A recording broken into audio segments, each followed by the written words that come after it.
ത്രിവർണ്ണ cake മുറിക്കുകയാണ്. KPCC ആസ്ഥാനത്ത് cake മുറിക്കുന്നു. 96 മുന്നേറ്റം, 42 LDFിനെ ഒതുക്കുന്നു. ഇനിയും താഴുമോ? UDF മുന്നേറുമോ? പൂർണ്ണചിത്രം വരേണ്ടതുണ്ട്. ഒരുമിച്ച് മുറിക്കുന്ന കേക്ക്, കൂട്ടായ്മയുടെ സന്തോഷം, കൂട്ടായ്മയുടെ മധുരം. കേക്കെടുത്ത് VD സതീശൻ കേക്കെടുത്ത് KCക്ക് നൽകും.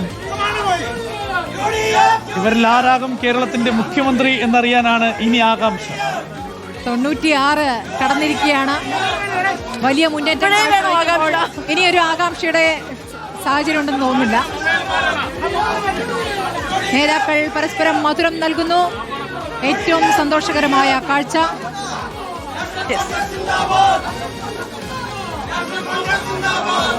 അധികാരമില്ലെങ്കിൽ കോൺഗ്രസിന് അതിജീവിക്കാൻ കഴിയില്ല എന്ന് പറഞ്ഞു കേട്ട 10 വർഷത്തിന് ശേഷം അധികാരത്തിലേക്ക് തിരിച്ചു വരാൻ കഴിയുന്നു. അതും വമ്പൻ തിരിച്ചുവരവ് നടത്താൻ കഴിഞ്ഞ കോൺഗ്രസിന്റെ വിജയാഹ്ലാദമാണ് ഈ കാണുന്നത്.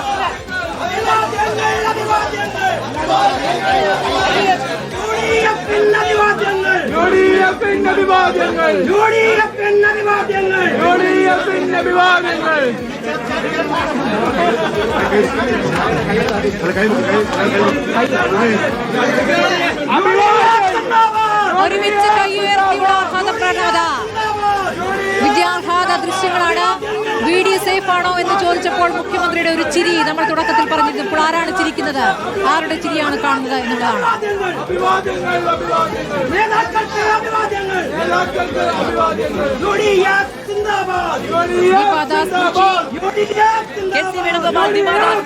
മധുരം പങ്കുവെച്ചു കൊടുക്കുകയാണ്. എന്തായാലും UDFിനെ സംബന്ധിച്ചിടത്തോളം ഇതൊരു വിക്ടറി മൊമെന്റ് എന്ന നിലയ്ക്ക് തന്നെ പറയേണ്ടതുണ്ട്. 96 സീറ്റിൽ എത്തി നിൽക്കുകയാണ് UDF നമ്പർ. വീണ്ടും ഒന്നിച്ച് കൈ ചേർത്ത് ഉയർത്തുകയാണ് UDFിന്റെ നേതാക്കൾ. KPCCയിൽ വിജയാഹ്ലാദം. ഒരുമിച്ച് മുന്നേറുന്നു. ഇനി ലീഗും UDFിന്റെ ആകെയുള്ള ആഘോഷ പ്രകടനം വേറെ ഉണ്ടാകും.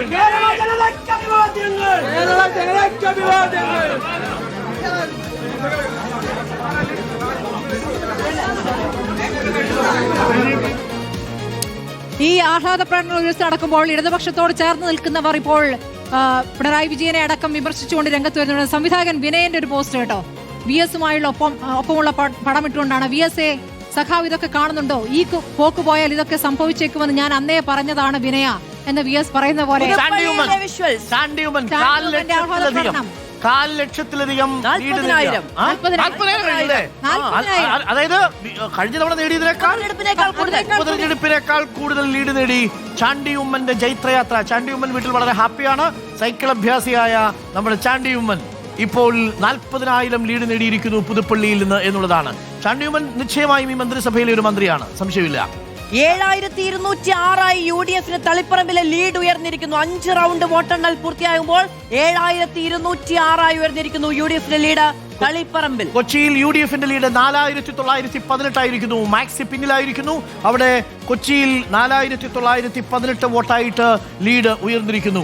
ഒരു കാരണവശാലും അട്ടിമറിയാണ് കേട്ടോ. ലീഡ് ഉയർത്തിയിരിക്കുന്നു. TK ഗോവിന്ദൻ 7206 വോട്ടിന് തിരിച്ചു വരാൻ പറ്റാത്ത വിധം TK ഗോവിന്ദൻ ലീഡ് ഉയർത്തുകയാണ്. ആറന്മുളയിൽ വീണ്ടും ലീഡ് ഉയർത്തുന്നു അബിൻ വർക്കി. 8163 വോട്ടിന്റെ ലീഡ് അബിൻ വർക്കിക്ക്. ആറന്മുളയിൽ 8163 വോട്ടിന്റെ ലീഡ്. നെടുമങ്ങാട് ലീഡ് ഉയർത്തുന്നു LDF. 9145 വോട്ടിന്റെ ലീഡിൽ GR അനിൽ ലീഡ് ചെയ്യുന്നു. നോക്കൂ, ഇനി പാലക്കാട് ഇനി എണ്ണാനുള്ളത് UDFിന്റെ ശക്തി കേന്ദ്രങ്ങളാണ്. പിരായിരിയും മാത്തൂരും കണ്ണാടിയും. അവിടെയാണ് ഇനി പിഷാരടിയുടെ മടങ്ങി വരവ്. പശ്ചിമ ബംഗാൾ ഒന്നായിരിക്കുന്നു. അത് നഷ്ടപ്പെട്ടിരിക്കുന്നു പാലക്കാട് നഷ്ടപ്പെട്ട് നിയമം മാത്രം BJPക്ക്. പ്രിയപ്പെട്ട പ്രേക്ഷകരെ, പശ്ചിമ ബംഗാൾ നോക്കൂ. 180 ദീദിയോട് ഗുഡ് ബൈ പറയുന്നു. Welcome Modi, goodbye Didi. Welcome Modi, goodbye Didi എന്ന് പറയുന്നു വെസ്റ്റ് ബംഗാൾ. 180-ലധികം സീറ്റുകളിലാണ് BJP വെസ്റ്റ് ബംഗാൾ ലീഡ് ചെയ്യുന്നത്. ഇത് എക്സിറ്റ് പോളുകൾ പ്രവചിച്ചതുപോലെ അതുക്കും മേലെയുള്ള ഫലമാണ് വെസ്റ്റ് ബംഗാളിൽ നിന്ന് വരുന്നത്. 92, അതായത് തൃണമൂൽ കോൺഗ്രസിന് കിട്ടും എന്ന് പ്രതീക്ഷിച്ച അത്രയും സീറ്റുകൾ BJP നേടുകയാണ്. 182 കേവല ഭൂരിപക്ഷത്തിന് വേണ്ട 148 മറികടന്ന് 182ലേക്ക് മോദിയുടെ അമിത്ഷായുടെ തന്ത്രങ്ങളെല്ലാം ഫലം കണ്ടിരിക്കുന്നു. SIRന്റെ ആനുകൂല്യം BJPക്ക് കിട്ടുന്നു എന്നുള്ളതാണ്. 182 BJP, 148 കേവല ഭൂരിപക്ഷം, 103 സീറ്റുകളിലേക്ക് തൃണമൂൽ കോൺഗ്രസ് ഒതുങ്ങുന്നു. അസമിലും വലിയ വിജയം, പുതുച്ചേരിയിലും 22 വലിയ വിജയം. 22 ഇടങ്ങളിലാണ് NDA. 6 എല്ലായിടത്തും അല്ലെ പാഠം പഠിപ്പിക്കുന്നു. അസം ഒഴിച്ച് എല്ലായിടത്തും ഭരണപക്ഷത്തെ ഒരു പാഠം പഠിപ്പിക്കുന്നു ജനം. ശരിക്കും കേരളത്തിലെ വിജയം കൊണ്ട് തന്നെ കോൺഗ്രസിന് അസാമിലെ പരാജയത്തെ മറികടക്കാൻ കഴിയുമോ എന്നറിയില്ല. പുതുച്ചേരിയിലും അസമിലും പരാജയപ്പെടുന്നു എന്നുള്ളതാണ് കോൺഗ്രസ്. പക്ഷേ അപ്പോഴും കേരളത്തിൽ തിളക്കമാർന്ന വിജയം, 100 അടുത്ത വിജയം നേടുന്നു.